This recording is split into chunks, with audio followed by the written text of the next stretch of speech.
You know that feeling when you finish everything on your list and still feel like you lost the day? When you wake up tired, even though you slept 8 hours? When you're doing all the right things, but your life looks exactly the same as it did 6 months ago? That's not burnout. And if you mislabel this, you can lose years fixing the wrong problem. Burnout is when you can't do it anymore, when your body taps out and forces you to stop. This is different. This is when you keep going. When you're still functional, still disciplined, still showing up, but somewhere deep in your chest, there's this quiet voice saying, "What's the point?" You finish the day with the inbox at 0 and the life unchanged. You optimize your morning routine just to arrive at the same problems by noon.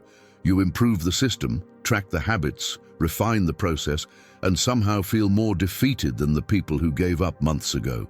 The thing is, your exhaustion isn't coming from doing too much. It's coming from doing a lot of things that don't actually move anything. Your body knows the difference between effort that builds and effort that just maintains. And when nothing ever shifts, when the work never turns into change, your system stops believing in the work altogether. If that's you right now, this isn't about energy management, it's about something way more uncomfortable: consequence. If you wake up exhausted even after a full night's sleep, that's not laziness. And it's not because you're weak or broken or need another self-help book. It's because your body is tracking something your mind keeps ignoring. Nothing is actually changing. Because the most dangerous exhaustion isn't the one that stops you. It's the one that convinces you everything is fine. Let me explain the difference in the simplest way possible. Burnout is when the energy runs out. You hit empty. You can't keep going even if you want to. Here's the part almost no one notices until it's too late. Fake progress is when the energy gets spent, keeping everything exactly the same. You're moving, but you're not going anywhere, and your system feels it. Here's how you know you're in the trap. You're always fixing your life, but never actually changing it. You feel relief while doing tasks, then emptiness right after. You buy tools for organization, apps, planners, methods, but what you really need is direction. You have discipline. You show up every day and still feel like an imposter in your own life. You're functional on the outside, completely numb on the inside. If even 2 of those landed, stay with me, because by the end of this, you'll understand 3 things. Why this kind of exhaustion hurts more than actual failure, how to catch yourself in the loop before another month disappears, and what type of decision actually breaks the cycle. Not another habit, not another system, a decision. Let's start with why rest doesn't fix this. Why do you take a break and come back feeling worse? Because the exhaustion isn't physical, it's existential. When you're caught in fake progress, you're not tired from overwork. You're tired from repetition without transformation. Think about it. You deep clean your entire apartment on Sunday, every surface spotless, everything in its place. And by Tuesday, that heavy feeling is back. Not because the apartment's messy again, because the life you're living in that apartment hasn't shifted 1 inch. You're rested, organized, hydrated, and still feel strangely defeated before noon. You go to the gym religiously, track every rep, hit every session. Your body's changing, sure, but you don't feel different because nothing outside the gym is evolving. Same job, same conversations, same weekend routine. The discipline is there, the progress isn't. You sit down every month and reorganize your finances, update the spreadsheet, recalculate the budget, feel a brief sense of control. Then reality hits. The income hasn't moved, the opportunities haven't expanded.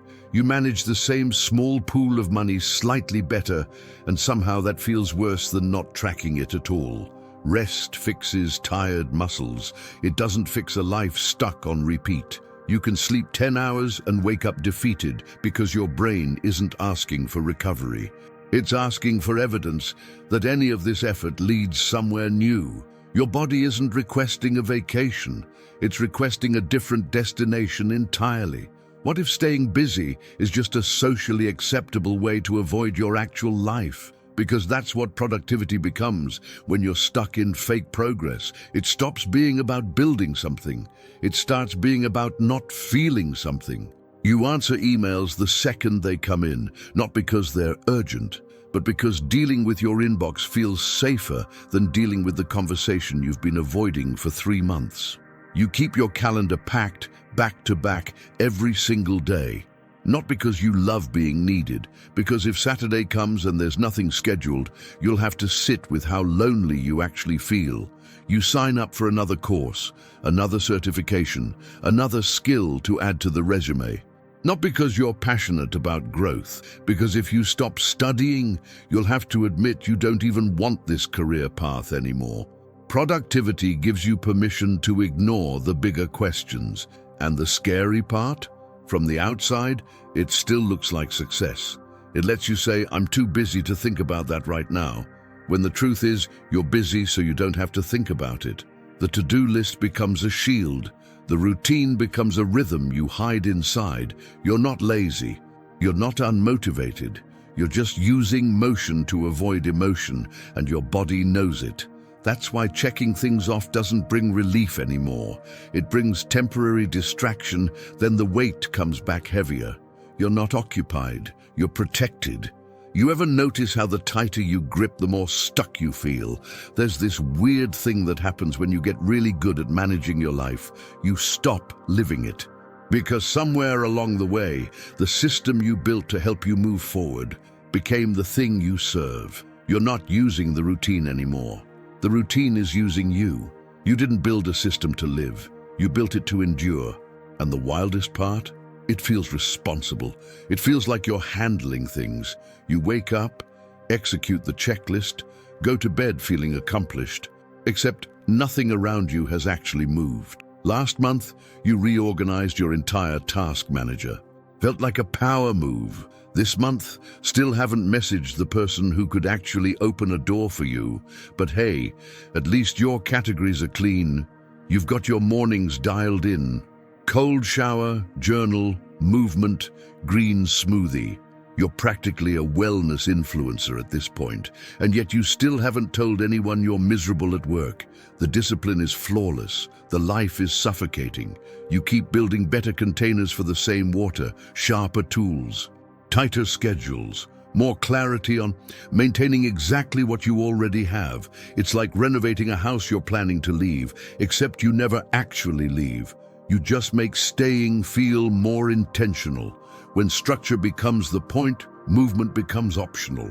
And that's when your body starts to panic. Not all exhaustion comes from doing too much. Sometimes it comes from doing the same thing so many times your brain stops registering it as real effort. There's the burnout everyone talks about, the kind where you're drowning in demands, emails at midnight, no boundaries, running on fumes until your body forces you to stop. That's real. That's pressure without recovery. But this is different. This is when you're not overwhelmed by volume. You're suffocated by sameness. You don't hate your workload. You hate that the workload doesn't lead anywhere. You finish the week and nothing's different. Same clients, same problems, same ceiling you keep hitting. It's not that you're doing too much. It's that you're doing too much of what doesn't matter.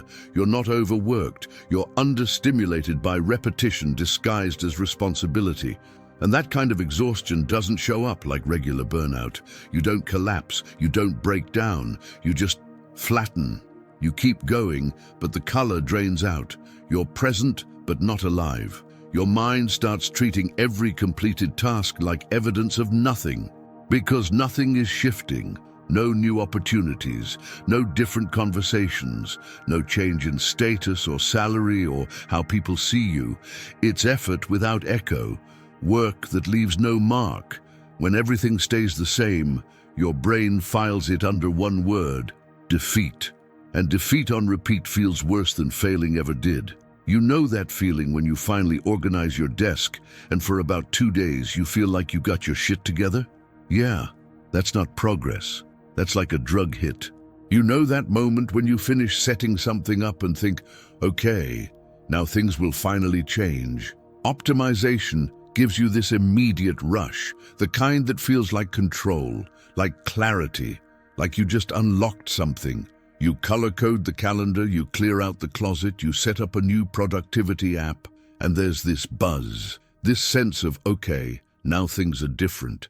And then 48 hours pass, and the buzz is gone. You buy the course everyone's raving about. For the first day, maybe two, you feel hopeful, like you're finally doing something about the situation. Then the modules pile up. You stop logging in, and that hope curdles into one more thing you didn't finish. You sit down Sunday night and map out the entire week, hour by hour. It feels powerful, like you're the architect of your own life. By Wednesday afternoon, the plan's in shambles and the weight is back, heavier than before. Because what you're chasing isn't actually progress. It's the feeling of starting. The brain loves a fresh beginning. New system, new strategy, new angle. It floods you with dopamine every time you hit reset. But reset isn't growth. It's just another lap. You're not addicted to improvement. You're addicted to the 2-hour window where it feels like improvement is possible. What if the reason nothing's changing isn't that you're failing? What if it's because you're trying to keep something alive that already died? Not because you're dramatic, not because you failed, just because people change faster than structures. This is the part nobody wants to hear, because it's easier to believe you're stuck than to admit you're staying. You keep showing up to the job because it was hard to get, because people were proud when you landed it, because walking away feels like admitting the last 4 years were a waste. So you stay, and you optimize how you stay. Better boundaries, better routines, better coping mechanisms for a situation that's already over. You keep the relationship going because it's not bad enough to leave. No big betrayal, no blow-up. Just this slow, quiet erosion of aliveness. So you work on communication. You try date nights. You read the books. But you're trying to revive something that's already gone cold. And deep down, you know it. You hold on to the dream you had at 23 because letting it go feels like betraying yourself. You told everyone this was the plan. You built an identity around it. And now you're pouring energy into a vision that doesn't even excite you anymore, just because you don't know who you are without it. Loyalty isn't always love. Sometimes it's just fear dressed up as commitment. You're not failing to make it work. You're succeeding at dragging a finished story into another season. You want to know why you don't feel confident even though you're consistent. Because your body doesn't update based on effort. It updates based on proof. And proof doesn't come from doing the same thing every day. It comes from doing something that actually changes the reality around you. Up to now, everything you've done has been effort. This is about what effort never delivered. Your nervous system is running its own scoreboard. It's not impressed by streaks. It's not moved by discipline. It's watching for one thing. Did anything shift because you acted? 3 months of a perfect morning routine won't convince your body you're capable. But one hard conversation that changes the dynamic at work, that registers. That gets stored as evidence. You can track habits in an app for a year and still feel like you're pretending. But setting a boundary with someone who's been draining you for months, your system remembers that. That's real. You know what moves the needle faster than any optimization? Sending the proposal you've been sitting on, asking for the raise you've been avoiding, ending the thing you've been dragging out, posting the work publicly instead of tweaking it in private for the 9th time. Those moments cost you something. They expose you. And because they cost something, they count for something. Your confidence isn't low because you're not trying hard enough. It's low because nothing you're doing is proving anything to the part of you that's keeping score. Confidence isn't built through repetition. It's built through consequence. There's a question you've been answering with discipline instead of honesty. And the more disciplined you get, the further you drift from the actual answer. Because effort is loud, it's visible. It lets you tell yourself and everyone else that you're handling it. But beneath all that effort, there's a choice you're not making. And your body is exhausted from compensating. At work, maybe the question is, do you ask for what you're worth, pivot into something that actually fits, or finally walk away? But instead of answering, You work harder, stay later, optimize how you manage the frustration. You're not solving the problem. You're building endurance for staying inside it. In your relationships, maybe the question is, do you set the boundary, have the conversation that's been sitting in your throat for 6 months, or stop pretending this is still working? But instead, you're patient, you're understanding. You manage your expectations down until there's nothing left to expect. With yourself, maybe the question is, are you still this person, or are you performing a version of yourself you've outgrown because it's what people recognize? But instead of letting that version go, you double down. You keep the routines, the commitments, the identity, not because it fits, because it's familiar. Effort became your answer to everything, but effort isn't a substitute for honesty. You don't need more energy. You need to stop spending energy protecting yourself from the truth. So here's where we land. You're not tired because you're weak. You're tired because you've been running full speed on a track that doesn't go anywhere. And the worst part, you're good at it. You've gotten so good at maintaining, at optimizing, at managing the same problems with more precision that it almost looks like growth, but your body isn't fooled. It knows the difference between movement and progress, between effort and consequence, between being busy and being alive. The exhaustion you're feeling isn't asking you to rest harder or try a new morning routine or download another app.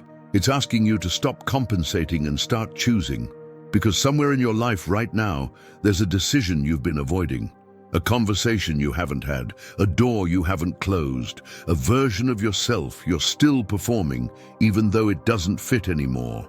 And all that effort you've been pouring into everything else, it's just energy you're using to not face that one thing. The cycle breaks when you stop optimizing around the problem and start addressing it directly. So let me ask you this. What part of your life are you perfecting instead of changing? Drop it in the comments. Not for me, for you. Because naming it is the first step to stopping it. And if this landed, subscribe. If this stayed with you longer than you expected, you already know why. The exhaustion ends when the decision begins.